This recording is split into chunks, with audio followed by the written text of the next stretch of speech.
Alpha Supra. This definition was further accentuated by the visit of Ilaja land by His Majesty Governor of Lagos, as contained in the another dispatch dated 23rd June 1903 to the Right Honourable Justice Shabilam, section of the State for the colony. This part of Lagos colony, together with the best, were merged in a colonial joint administration from 1895 to 1914, when it was excised and merged with other territory to form Ondo province of Western Nigeria, part of Okitipa division of Ondo province in SLU, local government area of Ondo State in 1976, and presently of Ilaja local government area of Ondo State. For some time there have been some disputes on the boundary between the Ilajas and the Ijebu, particularly on the western axis of Ilaja territory, because of the presence of oil, abundant oil in our area. The Ijebus are trying to unnecessarily intrude into our territory, which we had since the opposing. Yes, that is the situation. We want to say, sir, oil, as we know in Nigeria, was first discovered in Araromi, which is a kingdom of souls in 1908. That was before the Second World War. It is significant to remind this committee that attempt to extend the Ijebu or Ogun State authority to Iroku have been rejected by Iroku Obas. Even Ijebu officer from British colonial times has attested to by the district officer of Ijebu in his letter number 71/1920 of 9th July 1920 to his Ondo division counterpart that neither Iroku nor the village of Obinei in Ijebu territory. These are part of the area. The Ijebu are now putting as part of their territory for the creation of their Ijebu state, which we are opposing today. We want to say further. Yo, Yoruba Ronu. As the Ogunde is a classic in a song, Yoruba Think. It is supposed to be a gathering of brothers, you know what I mean? And when you listen to the tone of that speaker, a king from Ilaje, you can tell that's not brotherly. It says something about the Ijebus are trying to take the land where there is oil. How? Is it that the politicians from Ogun State are trying to take your land, but me, an Ijebu man, who doesn't even know much about the boundaries and the borders, until now, that I realized that, oh, there could be a fight. And you know what it means by that? There could be clashes, communal clashes over boundary disputes, because they don't want to be with the Ijebus. Ilaje doesn't want to be with the Ijebus. And when you go further, you realize that these other ones don't want to be with that one. And that one don't want to be with that one. And it further exposes the failure of those who have been leaders of Yoruba land, politically, traditionally. Trust me. That's why some people say that, how are we going to do it if we now have a Yoruba nation? Like, are we even going to ever agree to have one? And some say, no, they will agree, but what are we going to do about the way we also see one another? That is a very classical example of that. I mean, it's good to say, no. We are not Ijebus. You know what? If you are going to actually create a state to merge us with the Ijebus, right? We want to change the name. Can we look into that? That we have a name that actually represents, since it is Nigeria, we want a name that will represent us so that we can feel like, you know, and then, yeah, but no. Political class are doing their own. Traditional class are doing their own. And everyone at them will tell you that they love Yoruba land. I'm just saying, let's go to the east. The Anioma people, who are majorly in the part of Delta State today and some part of, the present day Eastern Nigeria, they are also proposing for a state. And from Enugu, these conversations happened first. A people that have suffered repression because of one reason, they still evil. I am an evil man. I am not from Ishagiri. I am not from Morocco.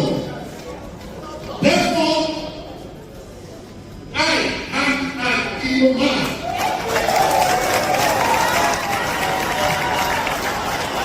In June 1966, during the Civil War, the Nigerian soldiers marched for Asaba. They demanded of people, our women dressed in our traditional African, came out waving Nigerian flags. What was their crime? Because they are evils. Not because they are Hausas, not because they are Shekiri, not because they are Yorubas, but because they are evils. Just like we have done in the past 60 years, we are calling that they let us go. They let us go on our destiny. The greater injustice is to treat an equal as equal and equal as unequal. We have to treat them as unequal entities.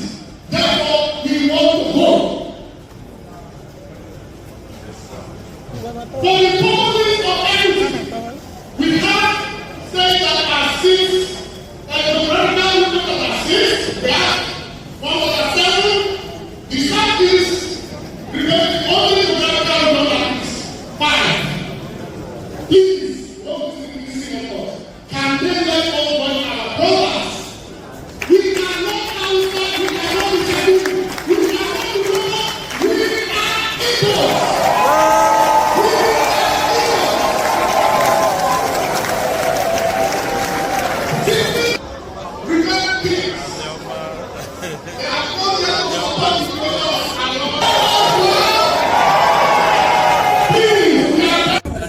Yeah, ladies and gentlemen, I'm glad to be here with my brothers, Almighties, and Deputy Jesus. And today is actually the 5th of July 2005. We are here in Enugu right now for the Senate public hearing on state creation and a boundary adjustment and other related matters. Yes, so power. We are on behalf of Indian civil cultural groups among the primus agitation activists agitating for this animal state creation.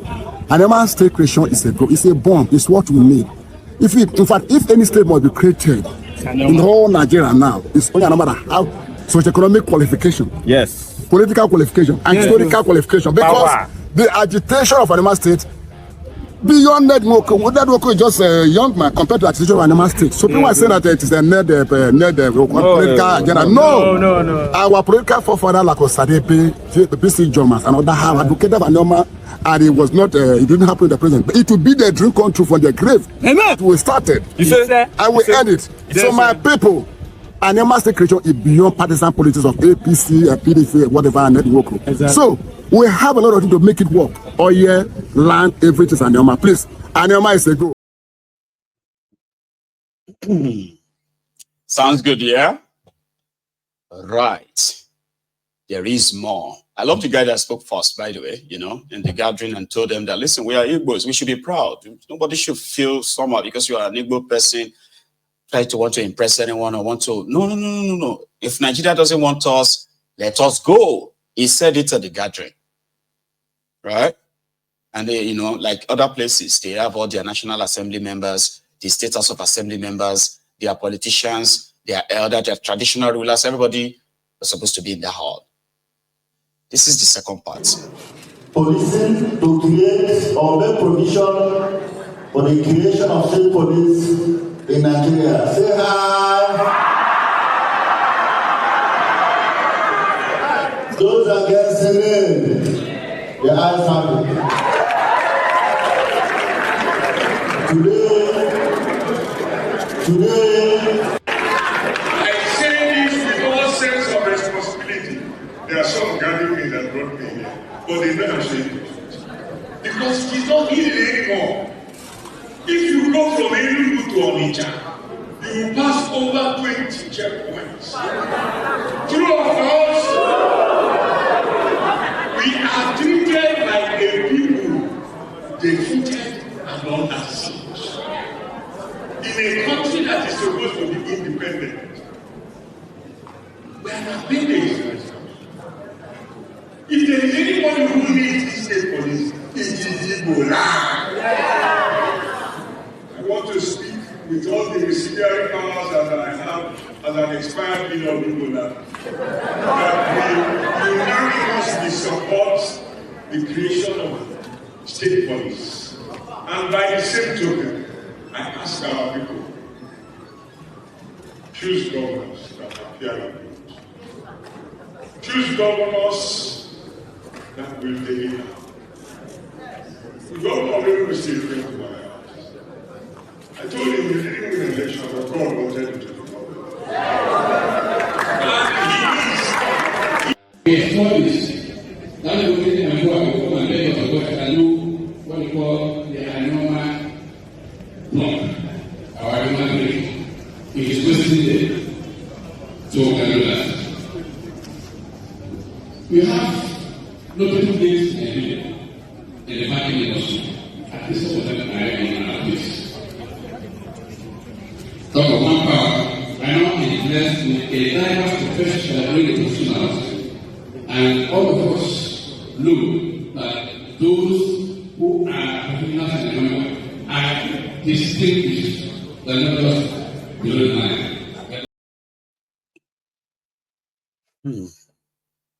It is not just the creation of states that is the priority of their convo, mostly the security, especially security. That was Nwoko. No, that's not Nwoko. That old man, I want to remember his name. You see, he's been in the system for a while, right? He just reiterated what they've locked Mazi Nnamdi Kanu up for. He said, if anywhere or any region deserves the state police, it is the Igbo land. They want their region demilitarized. But Nigeria intentionally, criminally, militarized eastern part of Nigeria. The elders and the normal people in Igbo land agrees that it is only the Igbos and maybe the friends of the Igbos that can be involved and do an excellent job when it comes to the security of Igbo land, just for every land. There is a connection. There is something that will make you feel like it is worth dying. If I get killed here, it's worth it. But before I go down, that person coming to take me down will be down too. Kind of like there's something to die for. It is the most sensible thing to do. But somebody did it about 5 years ago. And he automatically got a target on his back. The elite of Igbo land, the political elite, the other elite, they put a target on the back of Nnamdi Kanu. They spent fortune to criminalize ESN, criminalize IPOB. They watch Nigeria hunt people down, make people disappear, deny people their rights. All for what? To watch your people, not only to be militarized, intimidated, harassed, assaulted every day, that they can't even go to farm in peace. While you are happy that they are killing those who voluntarily, who are not even asking you for money. They voluntarily decided that they would defend their land. But here we are today, at their supposed Nigeria Constitution review. Somebody said that should be their priority. Let the Igbos defend Igbo land. Let the Biafrans defend Biafra. Let the Yorubas defend and protect the Yorubas. And let the Fulanis protect the Fulanis in Fulani land, anywhere that is. Let the Hausas defend the Hausa land. Let the Benue, let the Middle Belters, let them defend themselves. Let people choose how they want to survive. But they won't. No, they won't. But I get it. Now let's leave this their state discussion. A young man who has been like a pain in the ass for the ruiners of Nigeria. He got dismissed from the army, he said. But they didn't pay him his severance package. He became an activist on social media simply because of the inhumane treatment that has been meted at him and his fellow like soldiers, his colleagues in Nigeria fighting terrorists, treated like piece of rag. He's been very consistent, by the way. And he just made an announcement that I think I should share with you in case if you haven't seen it. You probably wouldn't be shocked. I just want it on record. Here. All right. A message. Somebody that was serving Nigeria that came back in regret. Sounds similar or sounds kind of familiar? It was Nnamdi Kanu. Serve Nigeria, come back in regrets. You should have molded the statue for Nnamdi Kanu in the East right now. A man that you were trained to hate. A man that has done you nothing. Well, you have so much passionate hatred that yourself can't even explain if you are asked. It seems to be always like right. The people are now seeing him like he's a prophet. Maybe he's a prophet. Listen to this guy. Right. A message to Chief of Defense Staff, a message to Chief of Army Staff. You people have declared me wanted. That is not my problem. That should not be my problem. My mission is that I need a proposal from you people. One proposal, the refund of soldier salary. Secondly, dismissing of soldier unlawfully is the problem we are having in the system. If you can agree with me, you will see that most operations that Boko Haram is carried, bandits they are carried, Fulani herdsmen are carried, they are all successful. Imagine, sit to yourself and say how many they carry the operation and they succeed without getting them down. The soldier, when they don't dismiss unlawfully, some of them are in most of this operation. Believe me or not, that is your own pocket. I call upon you for you to reason and call all the whole officers under your command to order. Call them to order. They should stop dismissing of soldiers unlawfully. Even though the soldier commits any crime, they should punish the soldier. They should stop dismissing of soldier. Let me give one wala to you, because why not saying now only get sense. Dismissing of soldier is the most problem we are having in the army. Why don't we form a battalion in all our border the way other country used to do? I know the country, I will not mention the country. The way they used to do in their country. They form a battalion, sir. They will form a battalion, a very large battalion, with Air Force inside that battalion, because it's a defense battalion. They defend our border and other places. Any soldier that commit any grievous offense, a handable offense, not minor offense, do the order. Let that battalion be his own what? Punishment. Send them there. Let them be in that battalion. By the time they are engaging the enemy, defending the border, they will not have the time to misbehave. That is one wala.